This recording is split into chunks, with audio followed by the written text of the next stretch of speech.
Here is what happened to me at the funeral and the reason why I can't go anymore. It happened around middle school when a cousin of mine passed away. Although I may or may not have permission to disclose this situation, I will change the names of the people in this incident to protect the people's identity in my story. My cousin, who we will name Sister Kia, was the one who passed away. On the day of her funeral, her casket had to be closed due to the event that she took her own life.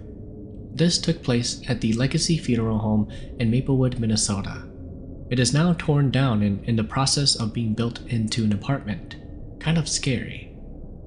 I was in 7th grade at the time, and I was really into breakdancing. Sister Kia's middle son and I are both the same age, and we loved to b-boy. Let's call her son B. When we showed up at her funeral, B didn't appear to be as sad as you would expect, but he for sure got super excited when he saw me there. He pulled me to the side and asked if I have learned any new breakdance moves. I ended up lying to him and said that I can do the flares and windmills in the 1990. These are power moves in the breakdancing scene. B caught my bluff and said, "No way, you need to prove it." I wasn't going to back down either and said, "Yeah, let's do it then." This was early Friday when not a lot of people showed up, just the immediate family, mostly setting up the funeral decorations. If you guys haven't been to Maplewood's Legacy Funeral Home, here is a quick layout. Upon the entrance, once you enter, you'll see the kitchen and the restroom on the left, then a bar on the right. There will be a wall dividing the main funeral service from the eating venue. Since we were just setting up that area, it had no tables yet and a lot of space for kids to do whatever. B and I made our way to the eating venue, and it was what you could consider the perfect b-boy layout, spacious and tile flooring. B mocked me by asking me, "Okay then, show me what you can do." I did not hesitate and I tried to perform the 1990. It's basically a single-handed handstand while spinning and trying to balance yourself. As I started this move, I initially failed, of course, and I fell onto the floor hard. I fell onto my back and the whole ordeal took my breath away. I was groaning in pain at that point and B was just laughing. You know how elders say to not fall or trip at the funeral home? Yeah. I got up eventually and just went on about my day. The funeral started to take place. As night approached, they set up a mattress bed by the far right area in the main funeral service. My mother asked me to bring my younger brother to go to sleep since he was getting tired and bratty. So, B, my younger brother, and I all went to sleep. I don't know why Hmong people do this, but whoever thought of having to sleep at the funeral homes is crazy. When I was laying down and I shut my eye, the funeral drums sounded so majestic. The booming and clicking of the drums constantly sent me into a trance and my whole body went numb. I felt my younger brother get up next to me, and that's what woke me up halfway. Then I felt planks of wood all around me, and the next thing I know, I was in the casket. I started to hyperventilate, unable to scream or move, and then the casket shot open and some strange, scary-looking people were looking down at me, telling me that it's their turn, so I need to get up and leave or else I'll have to go with them. I was surrounded and not able to move my body, so I was scared and shut my eyes and screamed. During this time, the drums were constantly banging in a rhythm. It shook me awake and I woke up with sweat. I was still on the bed, but all the lights were off in the funeral home. I was alone. No one was in sight. I looked around and saw someone or something climb out of the casket and make its way towards me. It got closer and closer, and I realized that it was my cousin, Gia. She said, "Why are you here? It's not your turn yet. You need to leave now." I then got yanked out of the dream, hearing my mother's voice, and I finally woke up. I was in her arms in the back of our van. It was all a dream. What my mother told me was that B tried to wake me up multiple times and failed to do so, so worried he got my mom.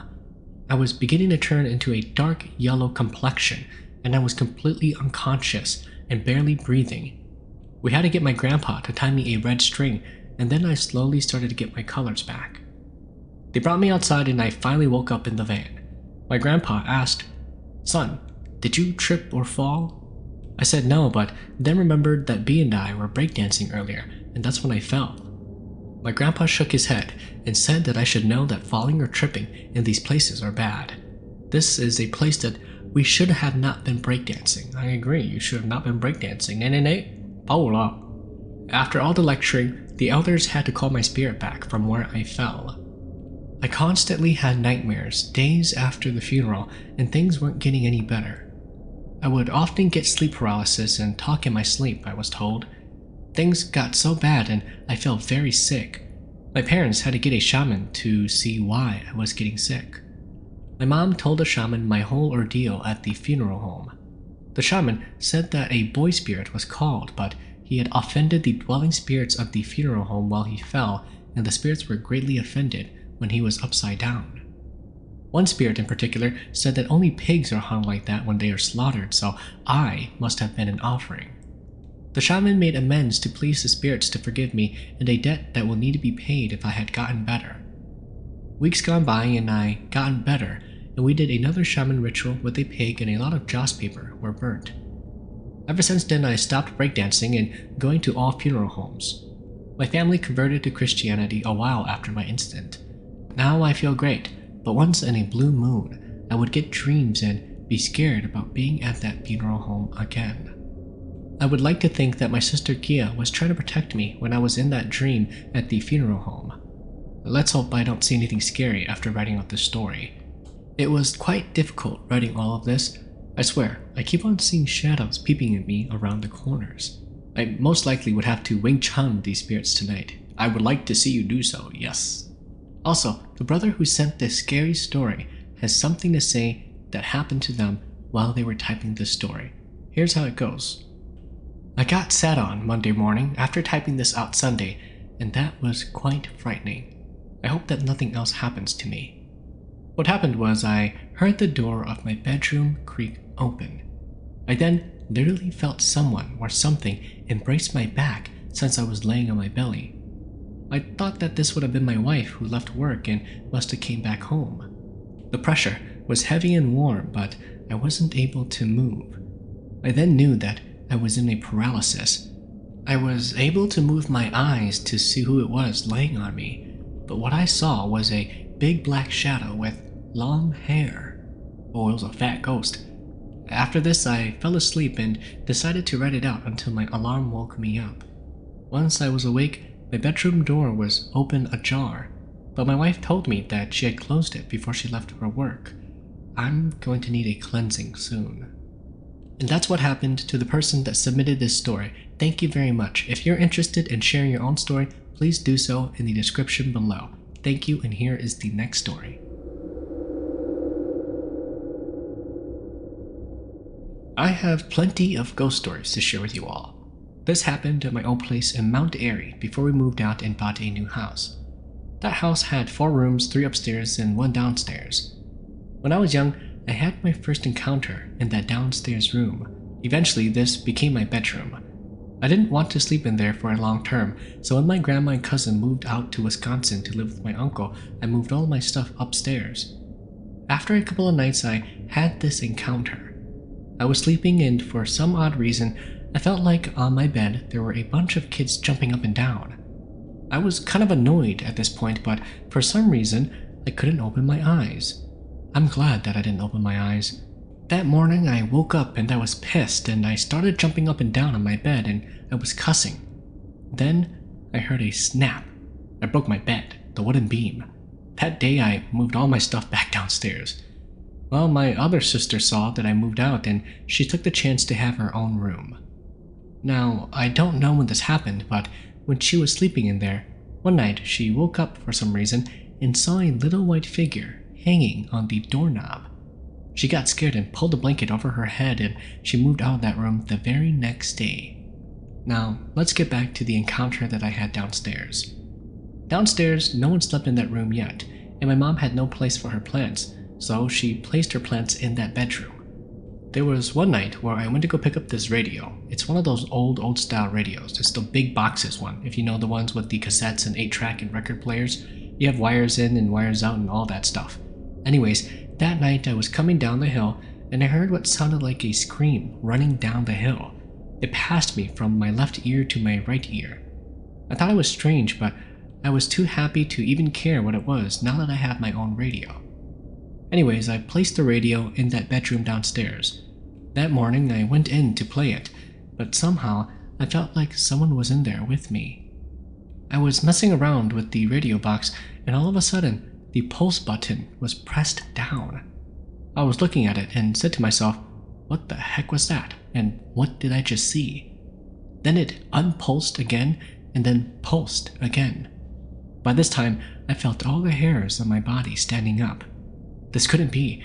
Nobody but myself was in this room. How could this button move without me touching it?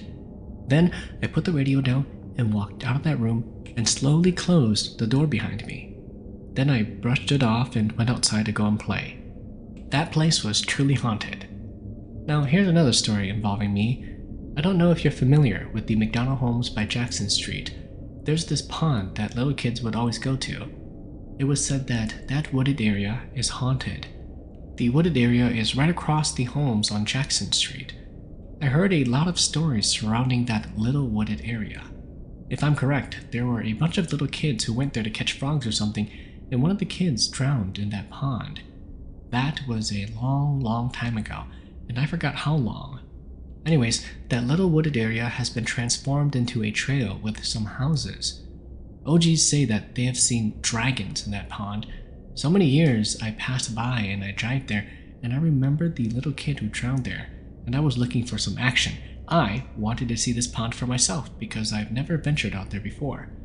I parked my car in the parking lot and crossed the street. I saw a lot of new buildings, but man, as soon as I walked onto the trail, my hair stood up. I felt like I was getting the heebie-jeebies, but I walked out there anyways, about 1/3 of the way out there. After that, my feet didn't want to move anymore. I just stood there, looking at the area. At the same time, something was telling me not to go any further, so I turned back and I've never been there ever since. That's what I get for being a little bit too confident. Now here's another story. It's a little bit choppy, but there might be someone out there who knows this story with much better detail. There were some Hmong kids walking on this trail. I think it was the same trail that I talked about earlier, but a lot further, and that spot was close to a bridge. It goes like this. These kids were on the trail messing around when all of a sudden they started to smell this rotten stench. They walked closer and they saw a dead body just off the trail. The kids all ran off, peeing in their pants. They ran home and told their parents that they went out and saw a dead body. They said for the parents to go out there and see it for themselves. According to what I heard, it was like some Hmong kids went and did something very bad. There were 3 kids and 2 of them shot the 3rd kid and left his body there. I don't know if that was a fake story to cover up the truth, but this was all over the news back then, on paper and on TV, about a body that was found. Here's the last story that I have to share. I don't know if you guys know this story, but back then there was this husband who killed his wife for sleeping with other men. This happened on the west side, on Concord. This husband killed his wife for cheating on him, and he was running away from the law. He went missing for a couple of days, and the police didn't have any leads on where he was. All of his relatives were looking for him. One day, some people were walking on this trail. No one knows where this trail is. It's probably the same trail, or I don't know. Who knows? Anyways, some people were walking on this trail, and all of a sudden, they smelled this rotten stench in the air. These people looked up and they saw a Hmong dude hanging from the tree. The police were called and they found out that it was the same Hmong guy, the same husband that killed his wife for cheating on him. They say that that trail where they found his body is now haunted by his spirit.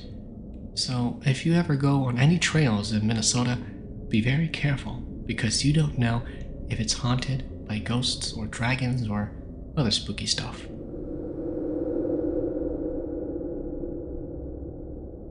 I have a story about one of my dad's friend. This took place in Laos way back then, when my dad's friend was about 20 years old or something. Now he's in his mid-40s. Here's how it goes. Back in Laos, my dad's friend, let's call him Pal. Pal got really sick due to the bad conditions that they lived in. So they sent him to a hospital. Well, it wasn't exactly a hospital. It was more like an area where they had tents for the sick and weak. When this happened, it was around midnight and Pal couldn't sleep because he kept on hearing people talking. In the tent, there was this electric light that swayed back and forth in the middle of it. He was mesmerized by the light swaying back and forth, and he kept on hearing footsteps and giggles. Curiosity got the better of him, and he decided to look outside. What he saw was about 3 or 4 bonzong running back and forth, picking up the moth that dropped from the light. They picked it up and giggled and then ate the moths. Pao freaked out and lay down, pretending to go to sleep. He said that this went on for a while, and after a while he eventually fell asleep.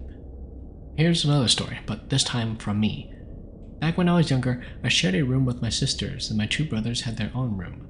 Well, some nights I would hear what sounded like Thai people talking. My mom liked to watch Thai Licorn, so I thought that it was just the TV.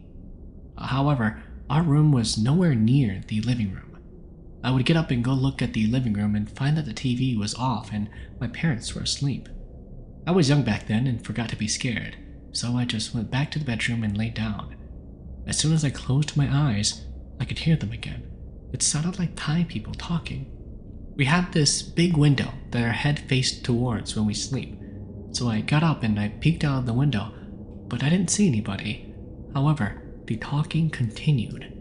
I thought that it was our neighbor because our neighbors were Mien and they watched a lot of Thai dramas as well, but who would put the TV that loud?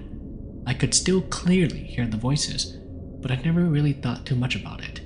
I still wonder who it was or what it was talking, and it kind of freaks me out now when I think about it.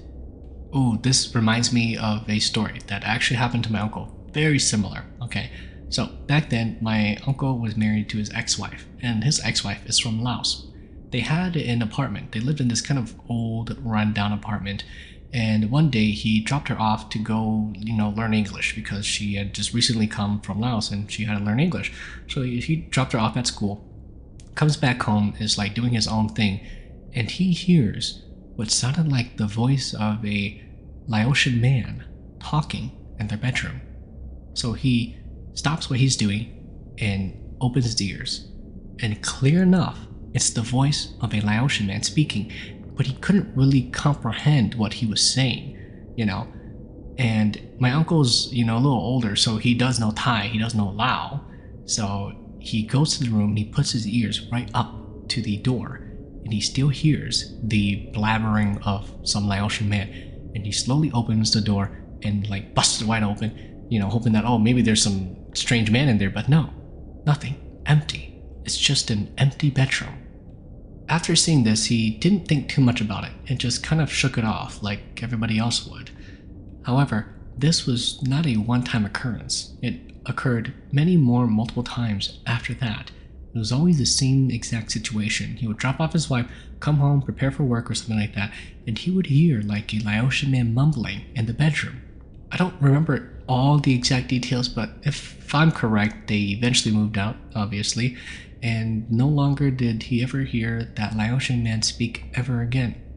They're also not together anymore. I'm glad that they aren't, because god dang, that lady was in it for the money. She was not in it for love. So guys, never marry a bride from Laos or Thailand, because you don't know what they might be bringing with you, and they're just there for the money. So have fun. Here's the next story. I have some short stories to share with you all. During the summer of 1999, I was staying with my auntie and uncle because I was offered a summer job. My family moved to a different town that summer. I got up early one morning to prepare lunch for the day when I heard a baby cry. I went to go see who it was because there was definitely no infants in the house. When I got to the location where the cry was coming from, there was nothing there, just a bunch of toys. I got freaked out and hurriedly packed my lunch and left the house. Even to this day, I haven't mentioned it to my aunt or uncle, or even my cousins. Thinking back to it, I don't know why I even had the courage to check what it was. Now, here's the next one. I used to live in a nice and quiet apartment complex. When I say nice and quiet, I mean it's clean and no one is ever outside. But it's kind of spooky, now that I think about it. In the apartment, there was 3 of us living there. Me, my sister, and my ex. There was this one Indian guy who would come and stay in our living room once or twice a week. He is one of my ex's friend. I never noticed anything weird or out of the normal when he was living there, but my ex told me that his friend encountered something there. The friend was getting home kind of late and he was getting ready for bed. He put out his airbed and barely laid down when he felt the hair of his neck stand up. He stayed up for a while but seemed like everything was okay, so he went back to sleep with his front facing the wall, so his back was facing against the living room. He woke up at around 2 in the morning to get a drink of water and went back to bed. Some time passed and he suddenly felt a hand rubbing his back. He got scared and could not fall back asleep, so he stayed up till morning. I remember waking up one morning to get ready to go to work and I saw him up. I didn't ask him anything because it didn't really hit me at the time. It's been a couple of years later and my ex finally told me the story. I got scared after I heard that.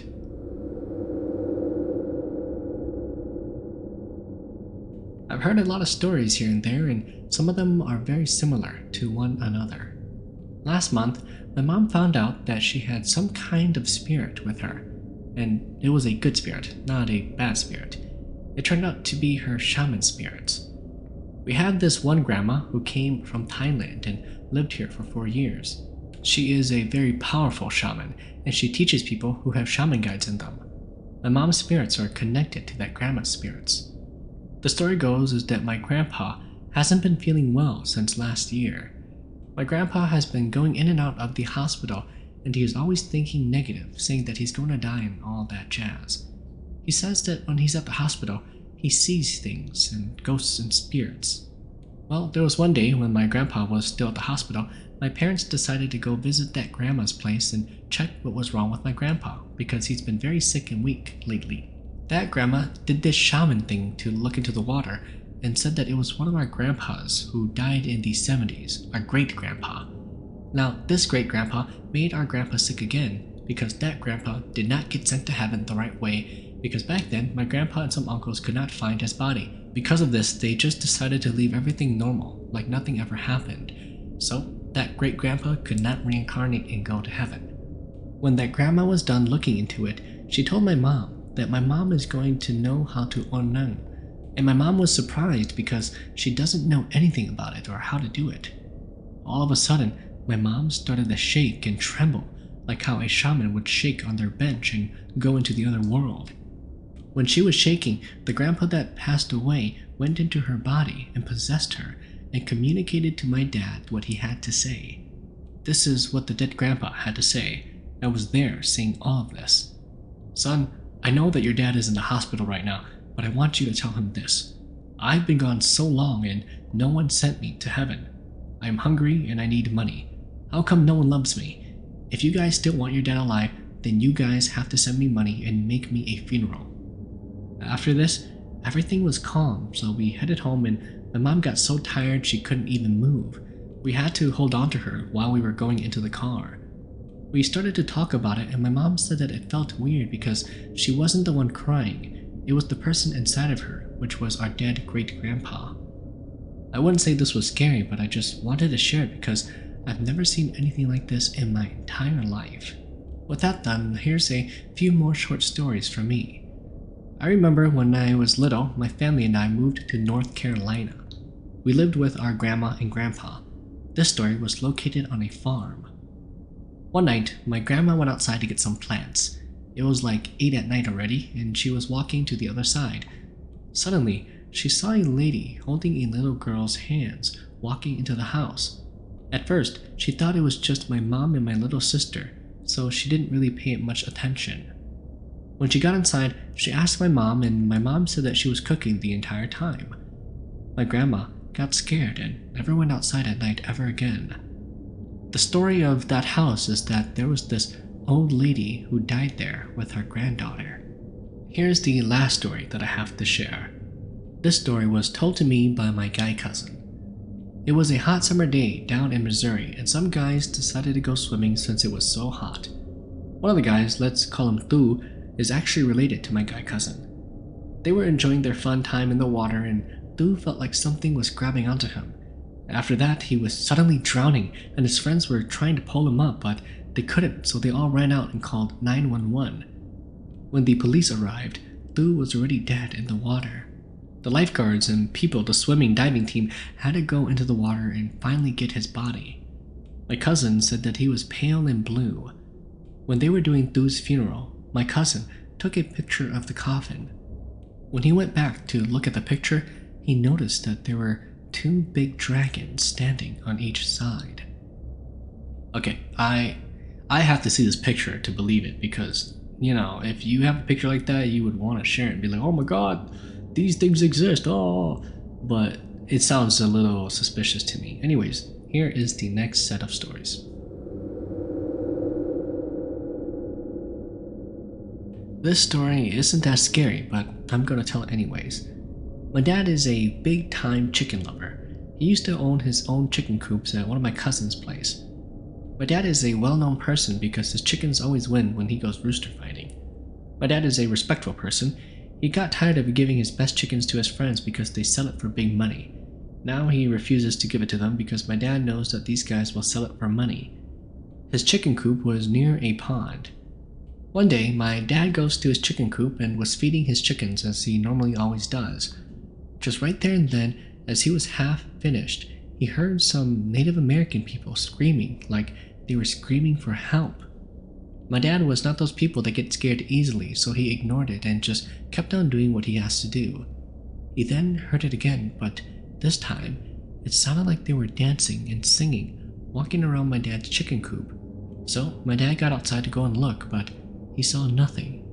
After that, he got afraid, so he just came home. When he got home, he told my grandpa, and my grandpa did the shaman thingy to see what it was. It turns out that my dad's chicken coop was on some dead Native Americans' land, and if my dad doesn't move quickly, then those Native Americans will haunt him until he dies. My grandpa told my dad, and the two of them went back to the chicken coop to sacrifice a chicken for the spirit of the Native American person. Right there and then, my dad torn down his chicken coop and had a new chicken coop at this other person's house. Now he doesn't hear anything strange like what he heard before. Man, Hmong people really love their chickens, huh?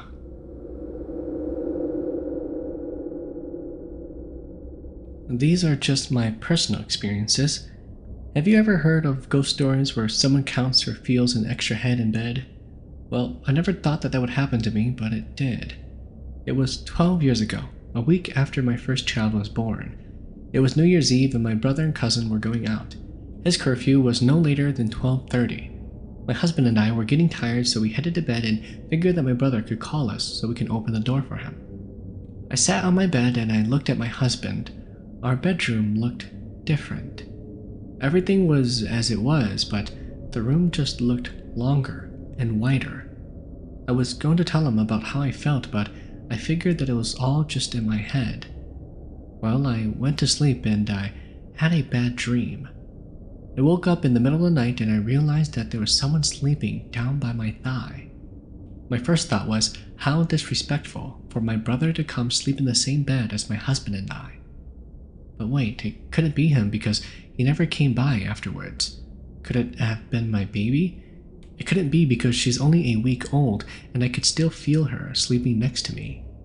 Perhaps it's my husband, but no, that couldn't be because he's still sleeping on the other side of my baby. I ran out of names. I was going through my head of who it could be and my hand was on its head. I was feeling around and I felt the eyes, the nose, and down to the mouth. I was also paralyzed and the only thing that I could move were my hands. I realized that it wasn't even human.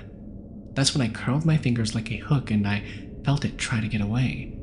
I could see my hands up in the air, and as that thing was trying to get away, I finally broke free from my paralysis. I yelled for my husband to turn on the lights. After I told him what just happened, he just sat there looking at me, shocked and dazed. Then he said, "I didn't want to tell you earlier, but before we went to bed, I felt something step down on the bed at the foot of the bed." He said that he didn't want to scare me, and after that he just curled up his feet and decided to fall asleep. I called my mom to see what it was, and she says it was my cousin's mom who came to see who the new baby was. She says that even though my cousin's mom is dead, she is still with my cousin every day. The mom ended her own life when my cousin was just a baby. My cousin is her and my uncle's only child. I guess in a sense she is making up for what she couldn't do when she was alive. Okay, well, if she's doing that, why is she coming to you and sleeping with you and your husband and your baby? It don't make no sense to me. But you know, if it was me, I would just kick it right in the face. But anyways, thank you. Here's the next story.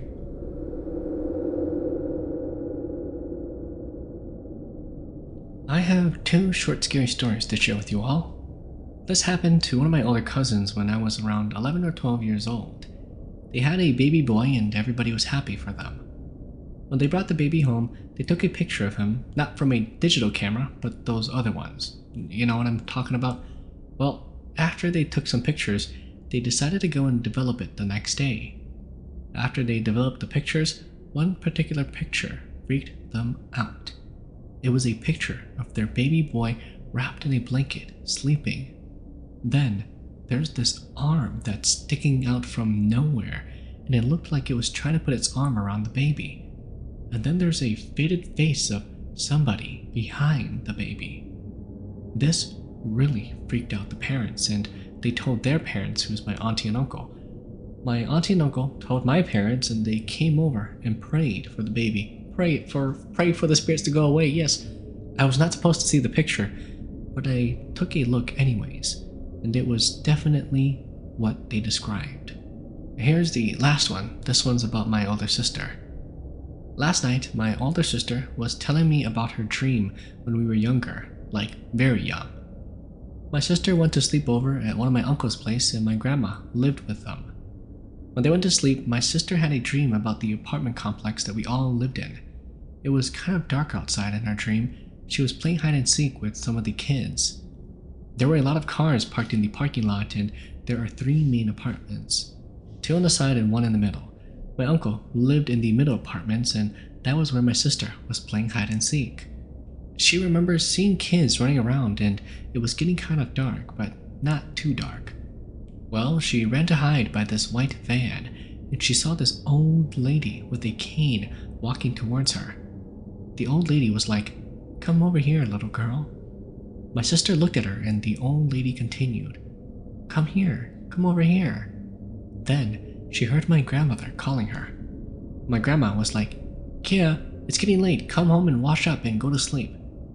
My sister turned around and saw my grandma and was like, "Okay, I'm coming."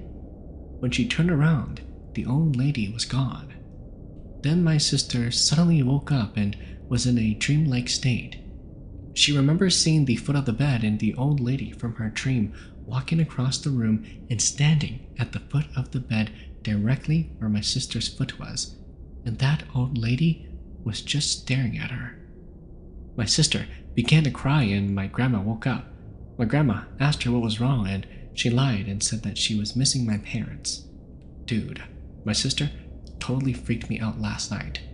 I couldn't go to sleep because I was thinking of that lady from Insidious.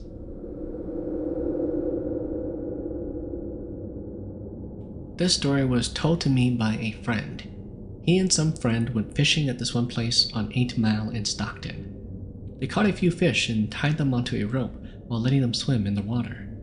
A few minutes later, when they came back to check on the fish, there was chunks missing from the fish like someone had taken a bite out of them. The friend got scared, so he untied the fish and tossed them back into the water and left. Here's another story about the same place, but this time it was with my ex. My ex was fishing with his friend late into the night. He got tired, so he went into his car to go and nap.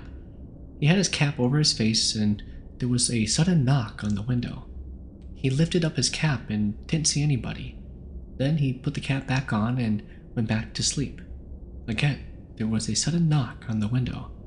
So at this point he got scared and went back to his nap and tried to ignore whoever it was. The knocking continued, but he didn't care to look up anymore.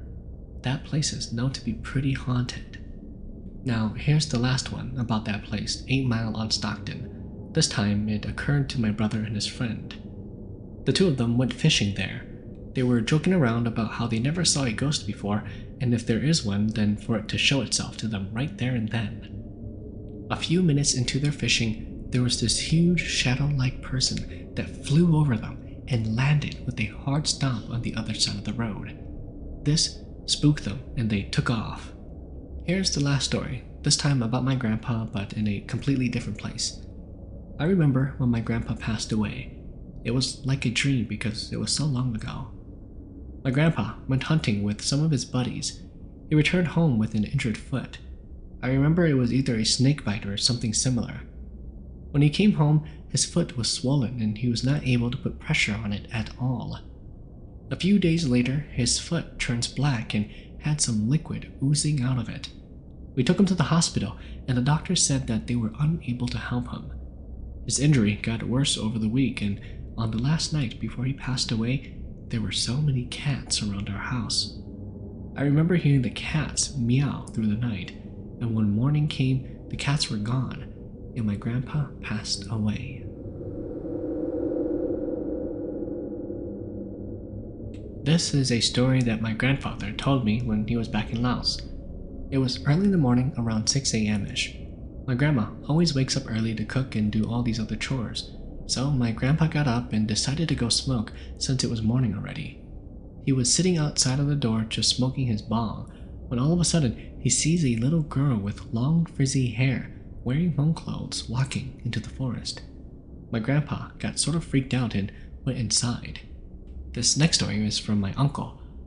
When my uncle was back in Laos, he and his friends went to go to farm. It was getting late and they were tired, so they decided to sleep there and go back in the morning. There was a little farm hut on that piece of land. However, the elders always say that when you sleep, do not sleep straight from the door or else something will grab your feet. Well, one of my uncle's friends was getting cocky and he said that he wasn't afraid of any ghosts and he could sleep straight by the door. So my uncle and his other friend were just like, alright, whatever, do what you want. It was around midnight by this point and everybody was asleep, but my uncle was a light sleeper when he suddenly heard the door slowly open. He cracks his eyes open a little bit and he sees a bunzong coming straight from my uncle's friend's feet. My uncle was so scared that he just watched and saw it drag his friend all the way out the door. My uncle and the other friend got up quickly and grabbed their friend's hand. The bunzong was just laughing at them at this point, and my uncle pleaded for the bunzong to leave them alone. Eventually, it just vanished. After that, they all ran home, even though it was dark, because they were all too scared to stay.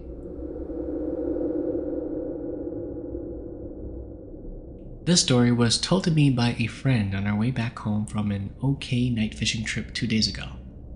One of his uncles loved fishing. Even if it's late pitch dark outside, he's by himself and he'll fish if the time is available. Well, on one particular night, it happened just so that he was really at the lake all by himself with no other fishermen whatsoever.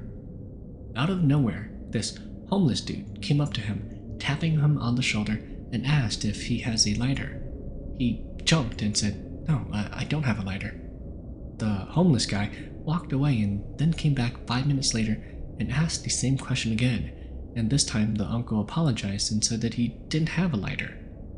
The homeless guy did the same thing, walked away and came back after another 5 minutes passed and asked for a lighter again. At this point, the uncle was kind of annoyed, thinking that somebody was taking him for a fool, so he turned on his flashlight and pointed it towards the dude's face. He said that what he saw was just like how you see those zombies in the movies. The person's face was all rotten and you could see his decaying flesh. After that, the uncle got frightened, so he just ran as fast as he could to the car without all of his gears and equipment and drove home shaking. The next morning, he ordered his son to go back with him to go collect his belongings. Amazingly, all of his things were still there. The family did a jingle bell for him and told him to not go near any bodies of water, lakes, or ponds for at least 2 years. But he's not listening. He's already back out there fishing away. This was when my wife and I just moved into another apartment. Her brother was living with us at the time. We hadn't lived there for too long when one morning we heard a light switch turn off by itself and we heard footsteps walking out of my brother-in-law's room and down the hallway. I remembered it was 8:30 a.m. that morning and I asked my wife, "Is your brother going to work?" She looked at me and said, I guess so." So, to be sure, I made her call her brother up. He picked up the phone and said that he's ready at work and driving around in his company's car. My wife and I looked at each other and froze. Another time, I had the day off and she was leaving for work in the morning. She kissed me goodbye and I told her to close the bedroom door. I heard the door click shut and I went to bed. A couple of hours later, I heard a light thump. I woke up and I was thinking what the noise was because it sounded like it was in my bedroom. I had the blanket partially covering my head so it was blocking my view. I moved the blanket out of my view and that's when I saw the door was wide open. Again, I froze. Everything was going through my head. I swore I heard the door click shut when my wife left for work, and my brother-in-law was already gone for work as well. I kept thinking more, and the more I thought, the more I was getting scared. Finally, I manned up and jumped out of bed and went to watch the TV in the living room until my wife came home. I'm glad that we only lived there for only 3 months.